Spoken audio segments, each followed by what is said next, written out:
This one are the secrets of how they buy Muritala Mohammed and MKO Abiola. Make una watch this video, listen carefully. All the names wey dem mention here. Wahala. Naija, I hello. Fascinating. Many of the key figures in this book and who shaped the history of our country are here with us today. And that tells another story all by itself. And that is something truly unique about Nigeria. Our ability to move beyond the past, no matter how bitter, and no matter how adversarial our past relationships may have been, and to still come together. So seated amongst us here today is General Yakubu Gowon, who became Nigeria's head of state at the age of 32 and led the country for 9 years.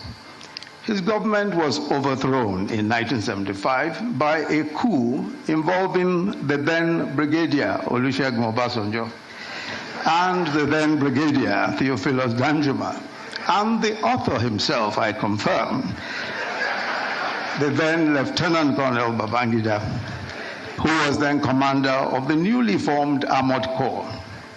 Also involved in that coup were the then Lieutenant Colonels Muhammadu Buhari, Lieutenant Colonel Sani Bello, who is here also, and Lieutenant Colonel Sani Sami.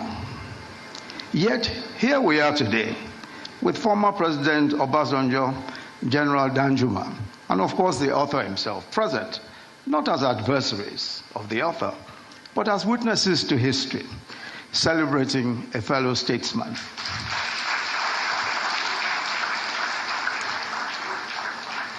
In a striking turn of fate, the author notes that it was President Obasanjo who, after the tragic assassination of General Muritala Mohammed, insisted that a young Lieutenant Colonel Babangida be appointed to the Supreme Military Council, making him its youngest member at the time.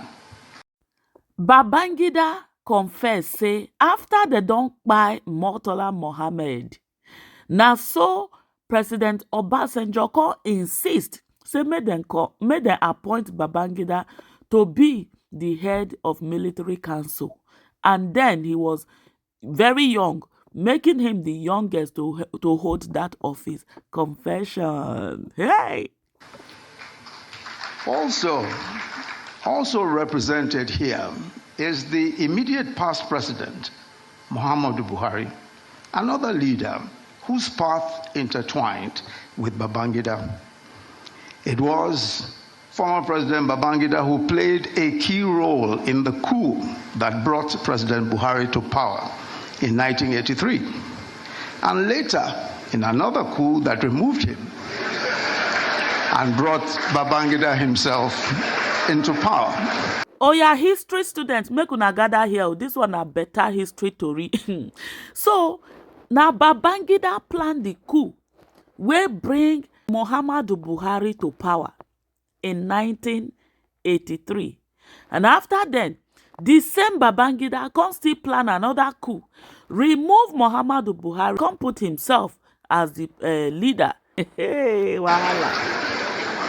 Yet today, President Buhari is represented at this occasion, celebrating the man who overthrew him and detained him for 3.5 years, his one-time old adversary, former President Babangida. And then, of course, there's a gentleman here who was an elected senator in 1992 in the course of Babangida's transition program. When Babangida annulled the 1993 election and General Abacha took over and dissolved the Senate, that senator tried to reconstitute the Senate in resistance to the dissolution. He was detained, charged to court. He escaped into exile. Today, he is also here to celebrate with his former tormentors. But as President, Commander-in-Chief of the Armed Forces of the Federal Republic of Nigeria, President Bola Ahmed Tinubu.